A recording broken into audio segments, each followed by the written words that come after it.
हे गाईज, जो मी काल आउटफिट रेडी केला होता त्यासाठी मी मेकअप लुक क्रिएट केला होता आणि तो मी कसा केला होता ते मी आजच्या व्हिडिओमध्ये तुम्हाला दाखवणार आहे. तर सगळ्यात आधी मी मॉइश्चरायझर लावून घेतलेलं होतं. मॉइश्चरायझर खूप इम्पॉर्टंट आहे मेकअप आधी.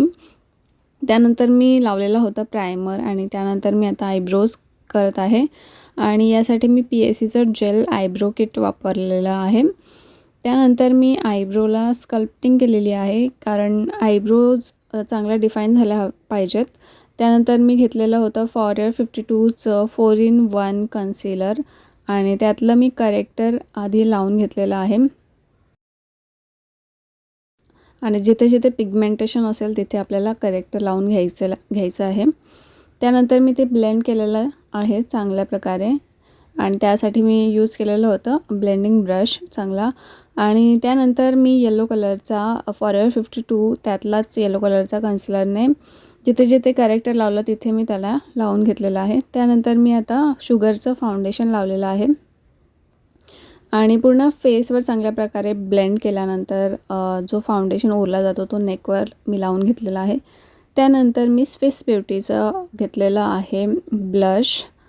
सो ते पण मी ब्लेंड करून घेतलेलं आहे आणि कॉन्टोरिंग मी हातानेच करत आहे कारण ते क्विकली होऊन जातं आणि मेकअप करता करता लाईटच गेली माझी. सो मी नॅचरल लाईटमध्ये आता ते सगळं मेकअप कंप्लीट करणार आहे आणि अर्धा तास सोडू नाही शकत. तर कॉन्टोरिंग केल्यानंतर मी त्यांना ब्लेंड करून घेतलेलं आहे नोज कॉन्टोर, चेकबोन कॉन्टोर आणि हे सगळे क्रीम प्रोडक्ट्स लावल्यानंतर मी लावलेली आहे पावडर मेकअप सेट करण्यासाठी. तर पूर्ण फेसवर लावल्यानंतर मी नेकला पण पावडर लावून घेतलेली आहे. त्यानंतर मी घेतलेलं होतं हायलाईट केलं चेकबोन्स, नोज, क्युपिड्स, चिन. नेक्स्ट मी करत आहे आय मेकअप आणि त्यासाठी मी आधी काजळ हाताला लावून घेतलं आणि मग ते ब्रशने लीडला लावलं कारण मला एक ट्रान्झिशन शेड क्रिएट करायचा होता.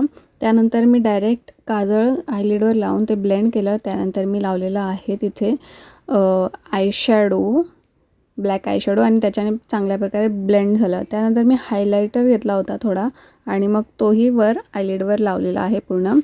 त्यानंतर मी हायलायटर घेऊन दोन्ही आयब्रो बोन्स हायलाईट केले.